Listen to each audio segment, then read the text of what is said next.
다큐멘터리 역사를 찾아서 제569편 성종과 한명회 그 공존과 극복.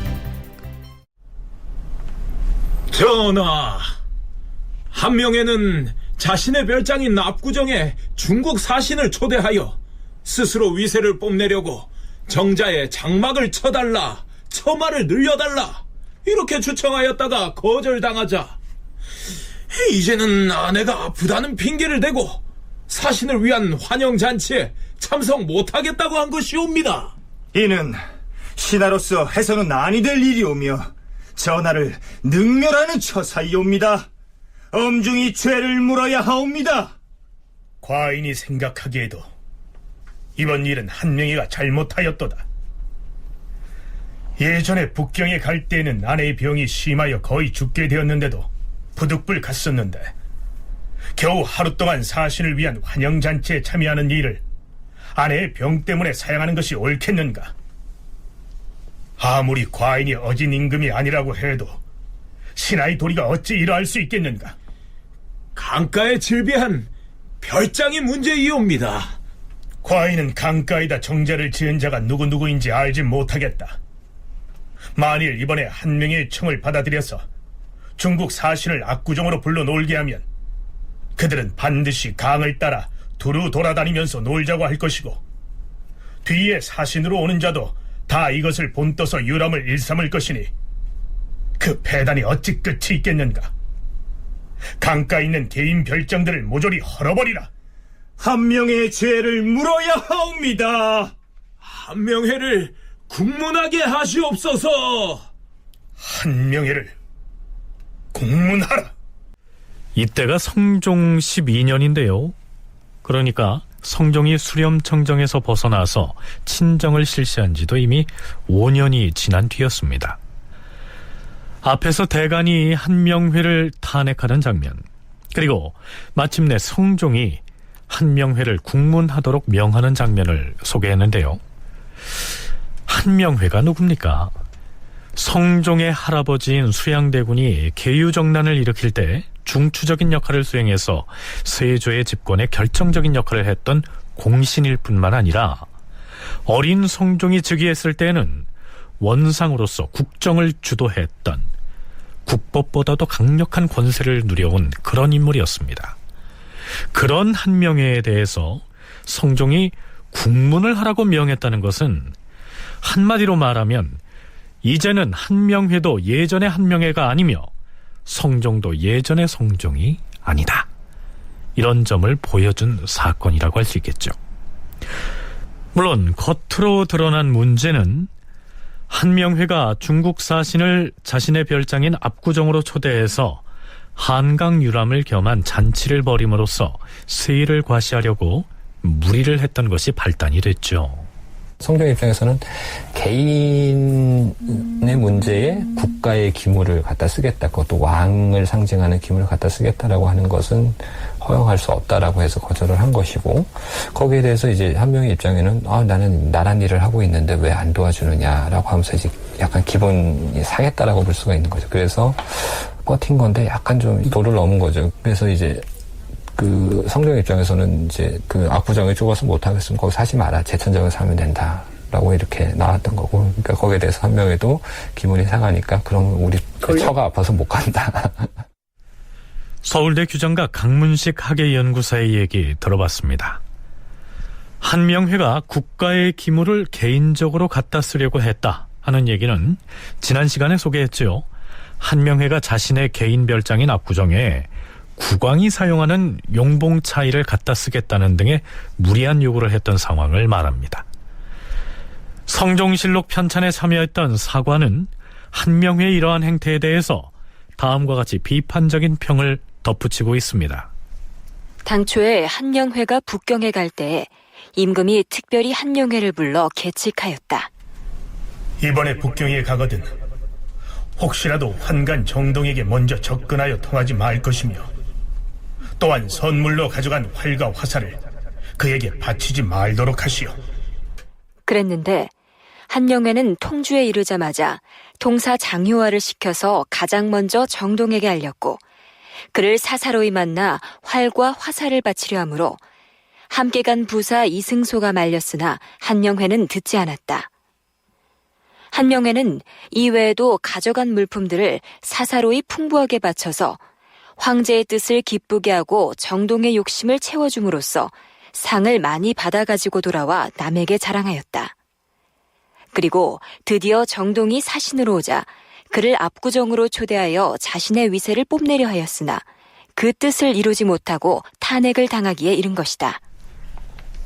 그런데 이 시기에 이르러 훈구 대신의 상징적인 존재인 한명회에 대해서 대간, 즉 사헌부와 사간원의 관리들이 끈질기게 탄핵 공세를 편 배경에는 성종의 입김이 크게 작용한 것이라는 견해도 있습니다.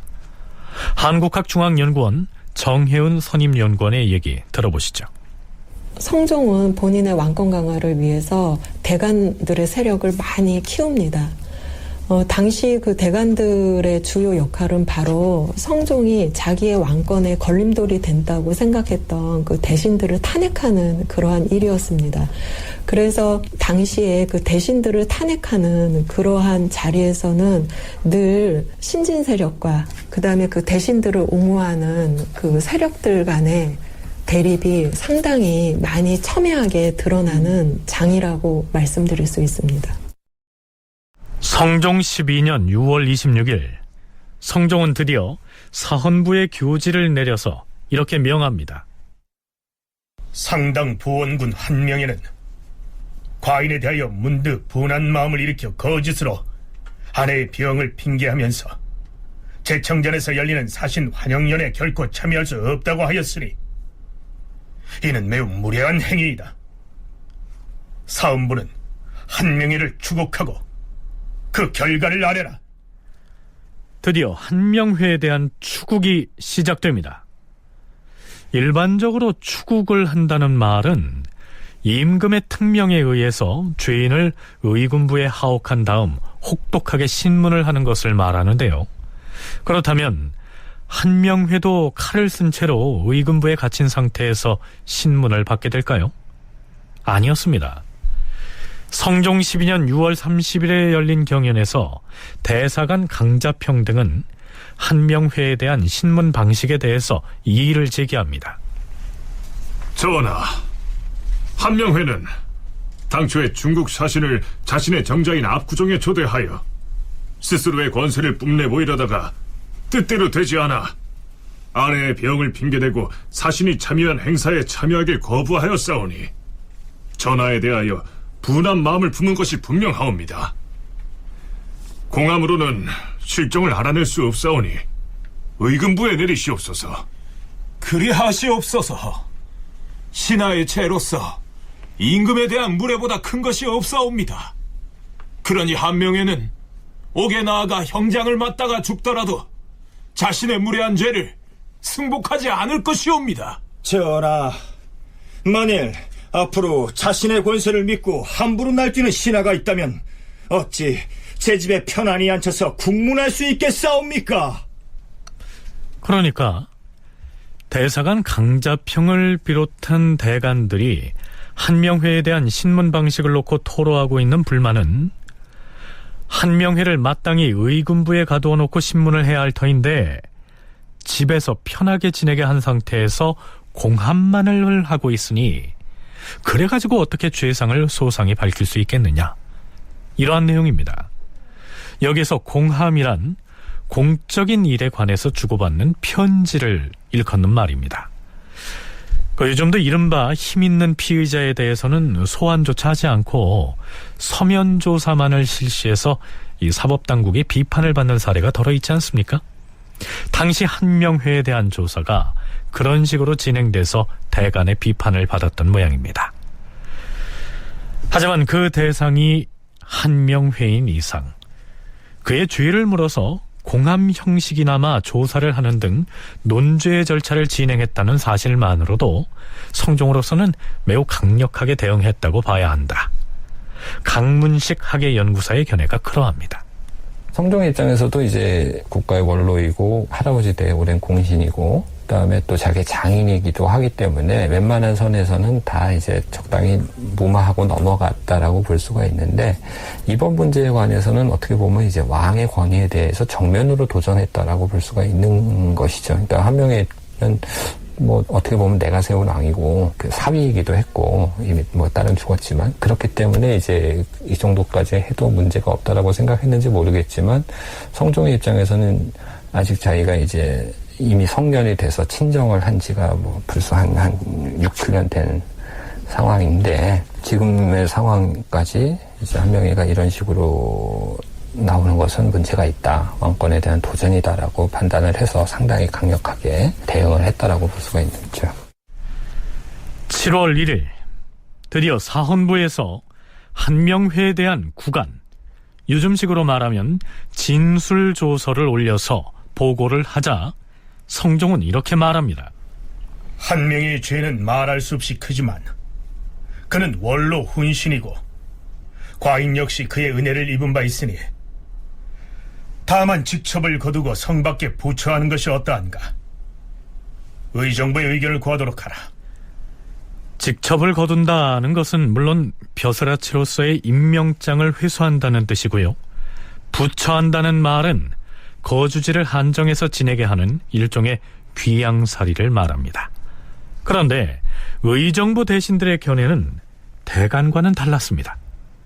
영의정 정창손, 좌찬성 한계희, 우찬성 강희맹 등의 대신들은 이렇게 의논하였다. 주상 전하, 한명회는 국구이자 정난공신으로서 큰 공헌이 있사오니 외방에 부처하라는 조처는 감해주시는 것이 어떻게 싸웁니까? 우의정 홍응, 좌참찬 이철견, 우참찬 이승소는 직첩을 거두고 성 밖에 부처하라는 임금의 하교에 찬성의 뜻을 표하였다. 그러자 좌부승지 이세좌가 아뢰었다. 전하, 지금껏 선대 임금들은 군주에 대한 불경에 관계된 일이면 반드시 중죄를 주어 싸웁니다. 지금 한명회는 그 불경함이 막심하온데 직첩만을 거두는 것은 너무 가벼운 처사이옵니다. 정창손 등 의정부의 대신들은 동병상련의 마음에서 같은 훈구 대신인 한명회의 편을 들어서 한명회가 국구, 즉 임금의 장인이자 공신이기도 하므로 성 바깥에 부처하는 것마저 감해주고 직첩만을 거두라고 청하는데요. 신진 관리들인 승정원 승지들은 더 무거운 죄로 다스려야 한다고 건의를 합니다. 그런데 이때 성종이 이러한 고민을 털어놓습니다. 한명회를 외방에 부처하였다가 만일 중국 사신이 그것을 알고서 용서하여 주기를 청하게 되면 처치하기가 참 난감해질 것 아닌가. 그렇다고 직첩만 거두고 용서해 주자니 대간이 들고 일어나서 반드시 죄를 주어야 한다고 청할 것이고. 성종의 고민이 잘 드러나 있는 거라고 하겠지요. 그 성종은 한명의 직첩을 빼앗고 도성 밖으로 쫓아내라고 지시합니다. 문제는 이 사건이 있기 전 2달 전에 한명회가 그 정동에게 뇌물을 주었다는 혐의로 대간의 탄핵을 받습니다. 그때 성종은 어쩔 수 없었던 일이라고 무마를 하지만 그때 성종은 분명하게 얘기를 합니다. 조정에서 자기 마음대로 하는 대신이 있게 하지 않을 것이다. 이러한 이야기를 하면서 강한 의지를 내보입니다. 그리고 2달 만에 바로 이 압구정 사건이 일어나게 됩니다. 한명회는 국왕의 결심을 가소평가하고 국왕의 권위를 다소 얕보았지만 바로 성종은 본인이 했던 말을 그대로 한명회에게 어느 정도 보여준 그러한 처결이라고 생각합니다. 성종은 결국 한명회를 성 밖으로는 내보내지 않고 직첩만 회수하라는 교지를 승정원을 통해서 내려보냅니다. 이 결정을 대간들이 알면 무엇라고 할지 어느 정도 예상되지 않습니까? 아닌 게 아니라 이튿날인 7월 2일 사헌부와 사간원이 합세해서 한명회에게 중죄를 내려야 한다고 목소리를 높입니다. 주상 전하, 신하가 군주에 대하여 지은 죄 중에서 무례한 것보다 큰 것이 없사온데 어찌 함령회의 경우 직천만을 거둔다 하시옵니까? 청컨대 법대로 엄단하시옵소서. 또한 함령회의 죄는 매우 무거우므로 공훈을 논의할 수가 없는 것이온데 영의정 정창소는 큰 공훈이 있으므로 외부에 부처하는 것도 감해야 한다고 하였사오니 이것은 함령회를 감싸고 도는 것이옵니다. 영의정 정창손도 추국하게 하시옵소서. 내가 이미 많이 생각을 하여 결단하였고 꼭 영의정의 의논을 따라 정한 것은 아니니 정찬소는 문제 삼지 말라. 아니옵니다, 전하. 물은 우연에서 나온 일이라면 괜찮겠사오나 함령회의 무례한 형적은 말과 행동으로 모두 드러났사오니 율문대로 처벌하시옵소서. 또한 정창소는 임금과 신하의 분별을 헤아리지 아니하고 함령회를 감싸려고 먼저 그 공훈을 논하였으므로 그 죄가 함령회와 다를 바 없사옵니다. 정창손도 국문하시옵소서. 전하, 함령회는 친히 중국 사신에게 뇌물을 가지고 가서 청탁을 하였으므로 그 아첨한 죄가 무거운데 거기 더하여 또 이처럼 패만하고 무례하였사오니 반드시 율문대로 죄를 결단하시옵소서. 또한 정창소는 모름지기 수상으로서 이렇게 불경한 일을 보았으면 문무백관을 거느리고 가서 함령회를 죄주어야 한다고 청해야 할 터인데 도리어 편들 마음을 품고서 먼저 그 공훈을 말하였사오니 그 죄가 함령회와 같사옵니다. 정창손을 국문하시옵소서. 정창손을 국문하시옵소서. 정창소는 어떻게 보면 이제 함령회하고 오랜 동지적인 입장이었기 때문에 인간적인 측면에서 그런 것들을 좀 선처를 욕구했다라고 볼 수가 있고, 대간에서는 또 대간 나름대로 그런 부분에 대해서 문제 제기를 하는 것이 대간의 당연한 책무였다라고 볼 수가 있으니까요. 그러니까 이 시기가 뭐 그 이후에 뭐 사화기처럼 아주 첨예하게 대립하는 그런 시기는 아니고, 다만 이제 정창손 이런 사람들은 이제 함령에 대한 인간적인 어떤 입장에서, 또 대간은 대간으로서의 책무를 다하는 입장에서 자기들의 주장을 한 것이고, 그것이 이제 어떻게 보면 양측의 대립으로 이제 보여졌다라고 보는 것이 맞지 않을까 이렇게 생각됩니다. 비록 이때 한명회를 비롯해서 정창손 등의 훈구 대신들과 젊은 청요직 관리들이 서로 갈등하고 대립하는 양상이 빚어지는데요. 이것을 두고 훈구파와 살인파가 본격적으로 대립한 것으로 보기에는 아직은 어렵지만 그 초기적인 모습으로 이해할 수는 있다. 강문식 학예연구사의 견해가 그러합니다. 뭐 심각한 건 아니지만 약간 그런 초기적인 모습은 나타난다고 볼 수가 있는 것인데요. 그러니까 뭐 정창손 같은 경우는 함령회와 같이 어떻게 보면 이제 한 배를 탄 공신들이라고 할 수가 있기 때문에, 물론 이 사람들이 뭐 함령회를 적극적으로 두둔한 건 아니었고 분명히 이제 잘못했고 논제를 해야 되는데, 뭐 국가 원로이고 그동안의 공헌을 생각해서 뭐 지방으로 부처하는 거는 조금 직첩은 해소하되 지방으로 부처하는 것까지는 좀 봐달라 이렇게 했고, 거기에 대해서 이제 성종이 뭐 오케이를 한 거였죠.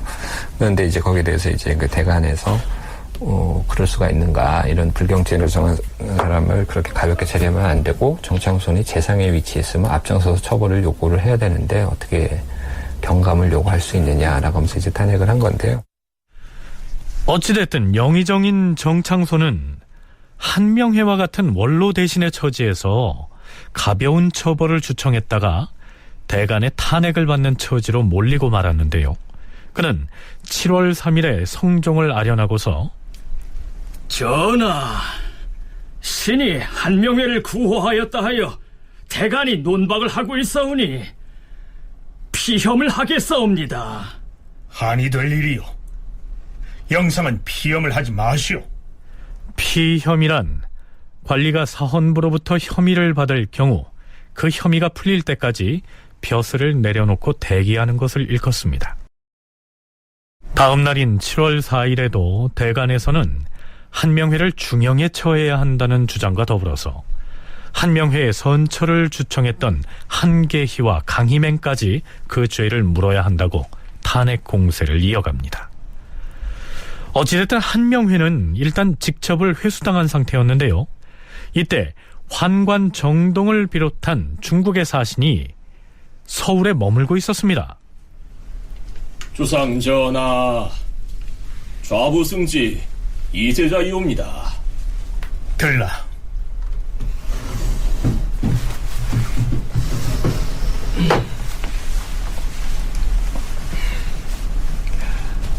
전하, 이제 곧 객관에 가서 중국 사신을 만날 것이온데 그들 역시 한명회가 죄를 받아 파직한 사실을 알고 있을 것이옵니다. 하운데 자세히 물으면 어떻게 대답을 해야 하겠사옵니까? 한명회가 임금 앞에서 무례하여 죄를 받았다, 이렇게 말하라. 하면 어떤 무례를 범했느냐고 상세히 물은다면 한명의 입에서 말이 잘못 나왔다고 하라. 그럼 또 무슨 말을 어떻게 잘못하였느냐 이렇게 물을 것이옵니다.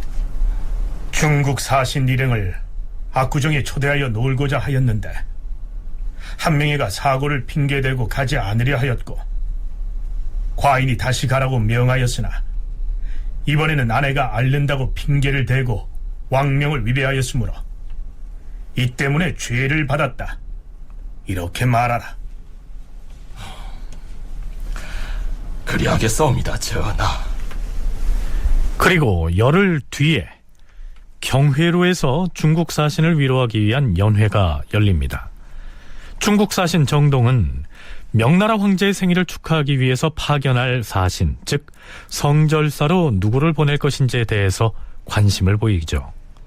그들은 은근히 명나라 황실 후궁인 한씨와 같은 집안의 관리인 한치형을 보내주기를 바랐던 것입니다. 한치형을 통해서 후궁 한씨에게 바칠 물품을 확보하려는 속셈이었습니다.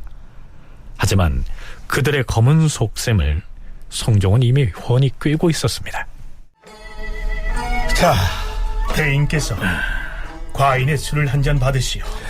황궁하옵니다, 주상전하.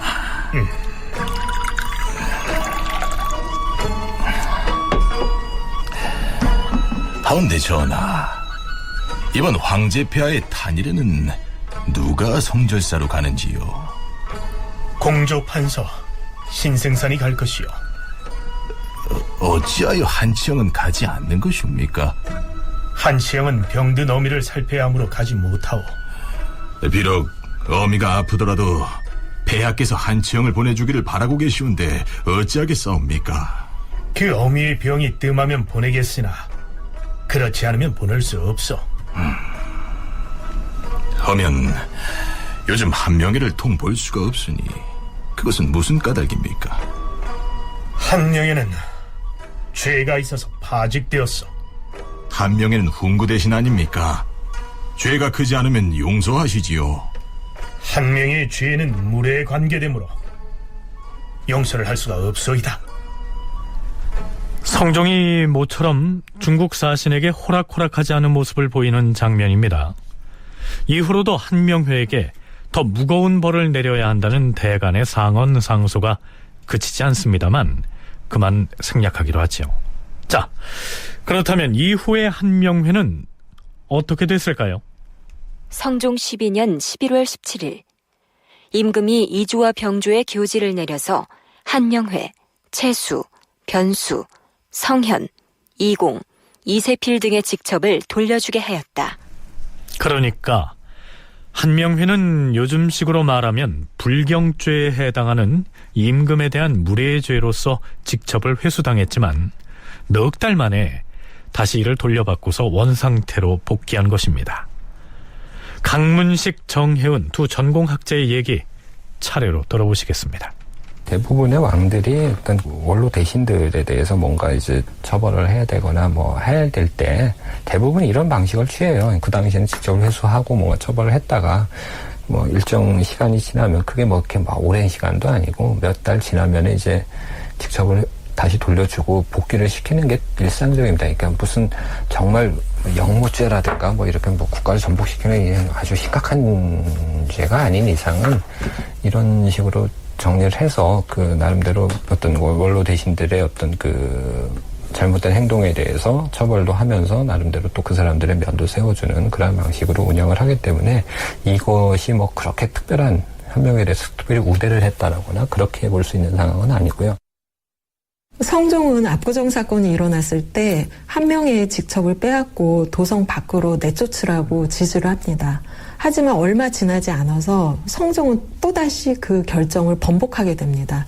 정승은 국가에 큰 공로가 있으니 한 번 죄를 지었다고 해서 어찌 끝까지 쓰지 않겠는가 하면서 본인이 내린 명령을 철회합니다.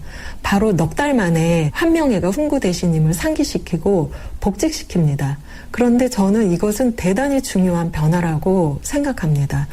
한명회 입장에서는 이 성종의 왕으로서의 권위를 실감했고요. 성종 입장에서는 비록 한명회를 정확하게 혼을 내고 징벌을 내리지는 못했지만 4개월 동안에 왕의 권위를 충분히 보여주었다고 생각을 합니다.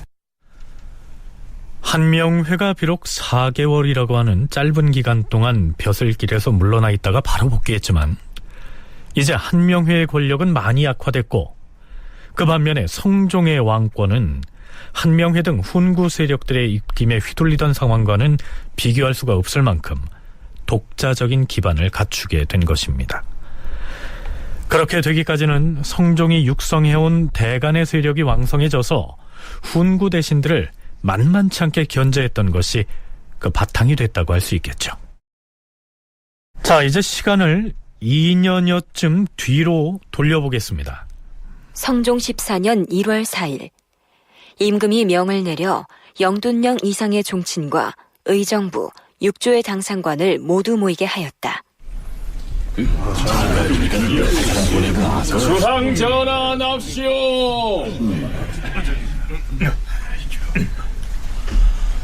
모두 자정들 하세요.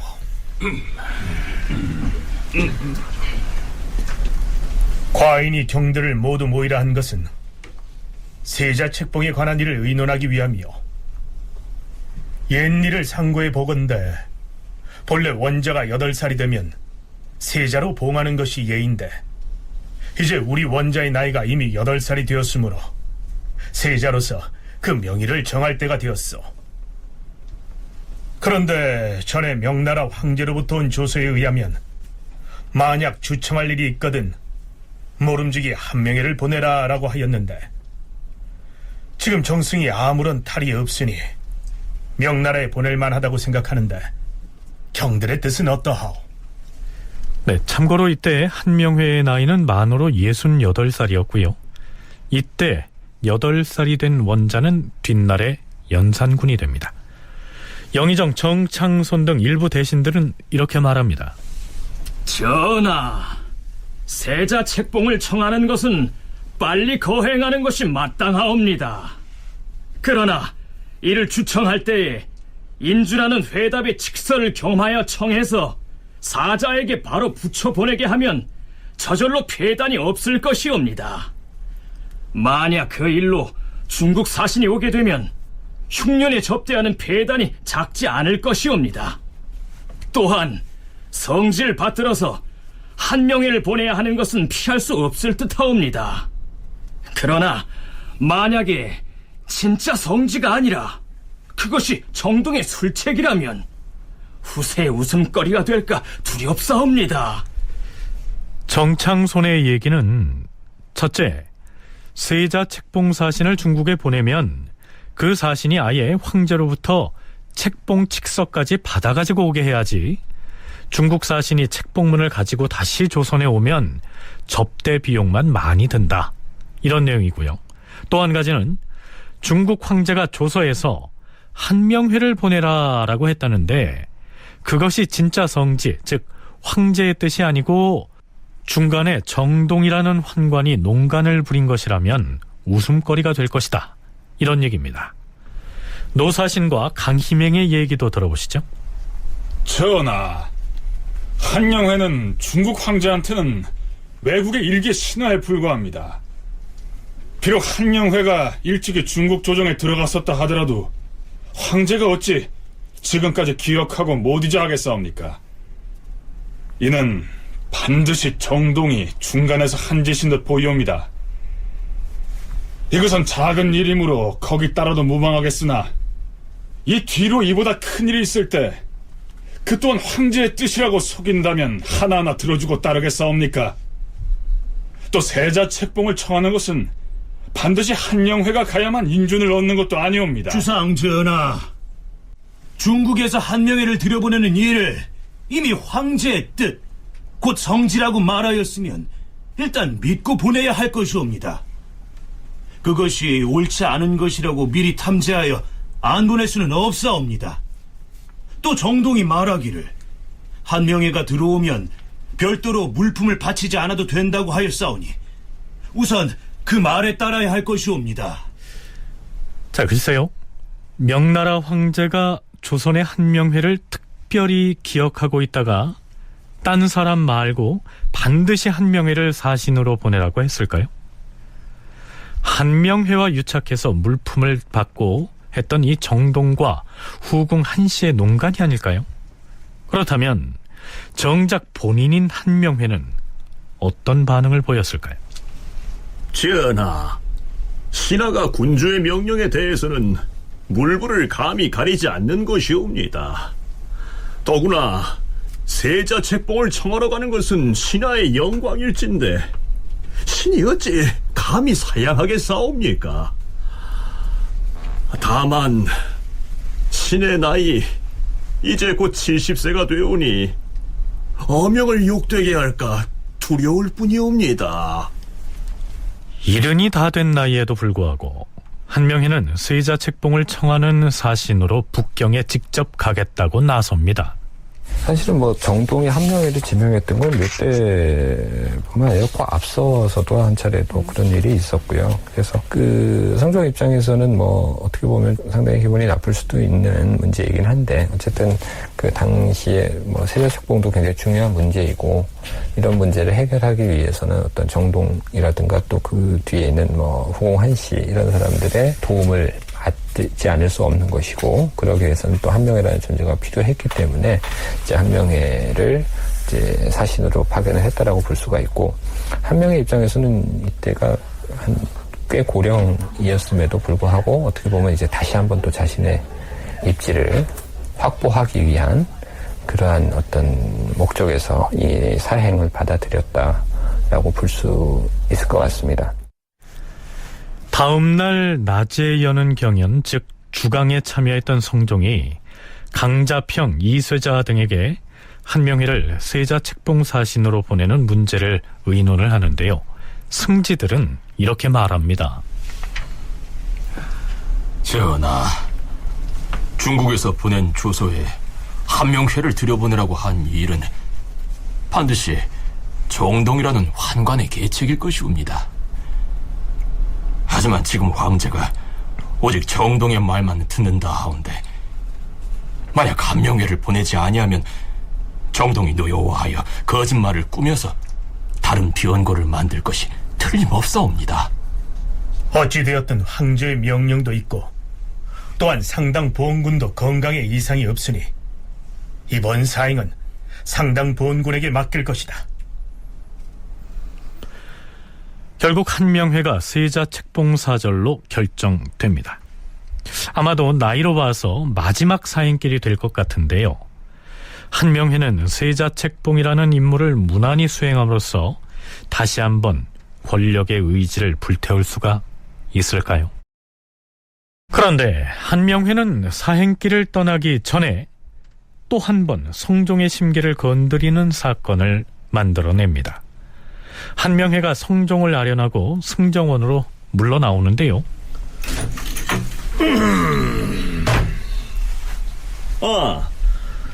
우승재한테 내가 뭐 하나 부탁을 하겠소.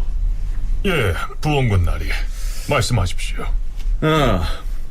내가 이번에 북경에 가게 되는데 주상 전하께서 신료들에게 명하여 송행시를 지어서 두루마리를 만들게 하였어요. 저도 알고 있습니다. 신료들로부터 시를 수합하는 대로 두루마리로 잘 만들겠습니다. 그렇게 하시오. 그런데 내 생각에는 두루마리보다는 책으로 만들어 엮으면 보기에 더 편리할 것 같은데. 알겠습니다. 그럼 책으로 만들어 드리겠습니다. 보낼 송자, 갈 행자의 송행시는 사행길에 나서는 대신을 위해서 각자 시 한 편을 지어서 주는 시 모음입니다. 그러니까 송행시를 짓는 것은 사실 뭐 원로 대신들이 사행을 가게 되면은 거기 뭐 그 위에 신하들이나 이런 사람들이 이제 사행을 잘 갔다 오라는 의미에서 시를 써주는 거는 뭐 오래전부터 있었던 관행이기 때문에 그건 문제는 없고요.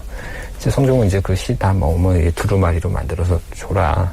근데 이제 한 명의 입장에서는 이제 두루마리보다는 책에 보기가 편하다. 그래서 이제 승지한테 얘기를 한 건데, 그럼 이 승지가 이거를 왕한테 당연히 품위를 해서 처리를 해야 되는 거거든요. 그러니까 왕이 두루마리를 했는데 한 명이는 책으로 달라. 이거는 큰 문제가 아니에요. 근데 그 부분을 왕한테 품지하지 않고 그냥 해버렸다라는 이 부분이 문제가 되는 거죠. 그런데 그 송행시 책을 만드는 일이 문제를 일으킵니다. 우승지 강자평이 그 서책을 들고 임금에게 가서 보고를 하죠. 전하, 이번에 명나라의 주문사로 갈 상당 부원군 한명회에게 줄 송행시 책이옵니다. 상당 부원군에게 줄 송행시들을 서책으로 만들었다는 말인가? 예, 전하. 과인은 승정원에 분명히 이 송행시들을 두루마리로 만들라고 명하였거늘 어째서 책으로 만들었는가? 상당 부원군이 책으로 만들었으면 좋겠다고 정하기에 그렇게 하였사온데 송구하옵니다, 주상 전하. 전하께 다시 품지를 했어야 하는데. 승정원의 승지가 임금의 명은 따르지 아니하고 대신의 말을 듣는 것이 옳은 일인가? 죽을 죄를 지었사옵니다, 전하. 사헌부는 승지 강자평을 끌어다 국문하라. 전혀 예상치 못했던 문제가 발생한 것입니다. 그 소식을 듣고 한명회가 부랴부랴 임금에게로 달려옵니다. 전하, 송행시를 두루마리로 하지 않고 책으로 만든 것은 승지 강자평이 신의 말을 듣고 그렇게 한 것이옵니다. 하오니 신에게 실로 죄가 있사옵니다. 황공함을 이기지 못하게 사옵니다. 정컨대 신으로 하여금 죄를 받게 하시옵소서. 허물은 강자평에게 있는 것이지 정승에게 무슨 죄가 있겠소? 대제할 필요 없으니 북경에 갈 사행 준비나 잘하시오. 이 성종의 불만은 오히려 이 승지에게 있었던 거고, 그래서 나중에 보면 한명회가 가서 이거는 승지 잘못이야, 내가 그렇게 요청한 거니까 잘못이다면 내 잘못이다 했더니 성종은 그거의 문제가 아니라 승지가 나한테 내가 지시사항을 바꿀 수는 있는데 그걸 당연히 그럼 나한테 품지를 해서 재가를 받고 해야 되는데 그렇게 하지 않았던 게 문제다라는 식으로 얘기를 합니다. 그러니까 이 부분은 한명에 대한 불만이라기보다는 이 승지의 조처의 어떤 미흡함, 이거에 대한 어떤 불만을 제기했다라고 보는 게 더 맞지 않느냐 이렇게 생각이 됩니다. 강문식 학예연구사는 임금이 두루마리로 만들라고 지시한 송행시를 책으로 바꿔 만들면서 승지가 임금에게 그 내용을 보고하지 않은 이 절차상의 문제를 질책한 것이지 성종이 한명회에 대해서 어떤 감정을 드러낸 것이라고 보기에는 어렵다, 이렇게 분석을 합니다. 어찌됐든 일이 이렇게 되자 사헌부에서는 한명회를 국문해야 한다고 주청을 올립니다. 그러나 성종은 한명회에게는 죄가 없다면서도 부승지 강자평에게는 엄중하게 문책을 하죠. 정혜은 연구원은 성종의 이러한 조치가 한명회에게 경고의 의미를 담고 있다고 분석합니다. 그 당시 성종은 승지를 대단히 뭐라고 합니다. 내가 두루마리로 만들려고 했는데 어째서 책으로 만들었느냐. 너는 왜 왕명을 따르지 않고 대신의 말을 듣는가. 그것이 옳은 행동인가 하면서 한명회를 처벌하는 것이 아니라 바로 그 허물을 강자평에게, 승지에게 돌립니다. 어떤 측면에서 겉으로 한명회를 감쌌지만 한명회의 월권에 대해서 내가 이제는 계속 가만히 있지 않겠다는 점을 보여줬다는 점이 저는 대단히 중요하게 생각합니다. 이 점은 대신의 위상을 약화시키고 대간의 위상을 높여서 어떤 그 왕권을 강화하려고 했던 그 성종의 후속 조치라고 저는 읽혀집니다. 대간은 한명회를 탄핵해야 한다고 상소를 올리지만 한명회는 사신단을 이끌고 유유히 북경을 향해서 떠납니다. 그런데 한명회가 북경으로 세자책봉을 위한 사행을 떠나던 바로 그 성종 14년에는 조선 조정에 큰 영향을 미쳤던 중요한 인물 3명이 유명을 달리합니다. 성종 14년 4월 1일 주상 전하! 내관 박이손이옵니다.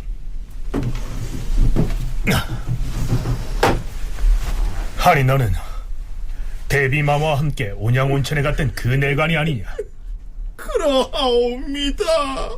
주상 전하. 헌데 왜 우느냐? 무슨 일이 생겼느냐? 전하, 대왕 대비마마께서 3월 금음날 수시에 승하하시었사옵니다.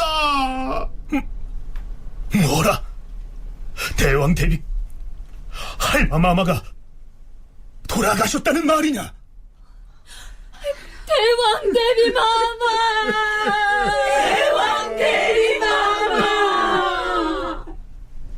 성종이 13살 어린 나이에 즉위했을 때 7년여 동안 수렴청정을 하면서 정사를 살폈던 바로 그 정희왕후가 세상을 떠난 것입니다. 저는 삼가 재배하고 머리를 조아려 말씀을 올립니다. 멀리 추모하면서 장례를 정중하게 모시려 하니 슬픈 감회를 금할 수 없습니다. 이제 칭호를 바꾸고 시호를 정하는 데 있어서 마땅히 높이기를 지극하게 해야 할 것이므로 공경이 예법을 따라서 간절한 효성을 펴니다. 대비께서는 30년 동안 국모로 계셨사오니 마음 백성이 깊이 사모하옵니다. 돌아보건대 저의 작은 몸으로 우러러 사랑하심을 받아 무궁한 경사를 계승하게 되었으므로 끝없는 은혜에 보답하려고 하였는데 어찌하여 거룩하신 대비께서 세상을 버리시고 갑자기 승하하셨사옵니까? 슬프도다. 그 음성과 모습이 길이 막혔으니 어찌 위호를 더하여 올리지 아니하겠습니까? 예, 성대한 공을 드날려서 슬픈 생각을 펴고자 합니다. 시호를 정의로 올리니 우러러 바라건대 밝으신 영께서 구보 보책을 받아옵시옵고. 조선시대 수렴청정은 총 7차례가 있었다고 합니다. 그 수렴청정의 그 맨 처음이 바로 정의왕후입니다. 성종이 즉위했을 때 바로 그 즉위한 날 신숙주나 한명회 같은 그 대신들이 바로 그날 정의왕후에게 수렴청정을 요청합니다. 그래서 정의왕후는 몇 번의 거절을 통해서 결국 그 요청을 받아들이게 됩니다. 정의왕후가 그 수렴청정을 하는 기간 동안에 신하들은 왕보다도 대비에게 먼저 예를 올립니다. 예를 들면 정전에서 전부 모였을 때 왕과 신료들이 있으면 신료들은 대비에게 먼저 4번 절하고 그 다음에 왕에게 4번 절합니다. 뭔가 거꾸로 된 거죠. 수렴청정을 맡았던 동안 한명회 등 원상들과 더불어서 7년여나 권력의 중심에 있었던 정의왕후는 특히 한명회와는 동지적 관계였습니다. 말하자면 한명회로서는 자신의 권력에 대한 최대의 후원자였던 사람을 잃은 것입니다. 그렇다면 정의왕후의 죽음이 성종의 왕권이나 혹은 한명회의 위상에 실질적으로 어떤 영향을 미쳤을까요? 좀 상징적인 의미라고 볼 수 있을 것 같아요. 그러니까 실질적으로 뭐 정의왕후의 사망으로 성종의 왕권이 더 강해졌다 이런 것보다는 어떤 그 왕실의 최고 어른으로서 그 성종을 후원했던, 그리고 또 수렴청정의 경험도 있던 이런 그 대비가 서거함으로써 보다 이제 그 성종의 위상이 상징적으로 높아졌다라고 하는 그런 측면들이 있고요. 그 다음에 이제 한명회와 연관시켜 보면은 사실 한명회의 가장 큰 후원자가 정의왕후였다라고 볼 수가 있거든요. 그렇기 때문에 수렴청정은 뭐 거뒀지만 어쨌든 그 왕실의 어른으로서 어떤 여러 가지 성종에 대해서 조언을 한다거나 이런 과정에서 한명회를 상당히 서포트했을 가능성이 높은데, 정희왕후가 사망했던 그해, 즉 성종 14년 10월, 이때 문제의 그 조선 출신 환관 정동이 명나라 사신으로 서울에 왔는데요. 몸이 불편한 채로 귀국길에 올랐습니다. 조선 조정으로서는 여간 신경 쓰이는 문제가 아니었겠죠. 정동이 만약 죽는다면 우리가 어떻게 조처를 해야 하는 것이오? 전하, 정동이 만약 길에서 죽는다면 요동 쪽에다 자문을 보내어 통지를 하게 될 것이었고, 그 뒤로는 중국 조정에서 조처를 할 것이옵니다.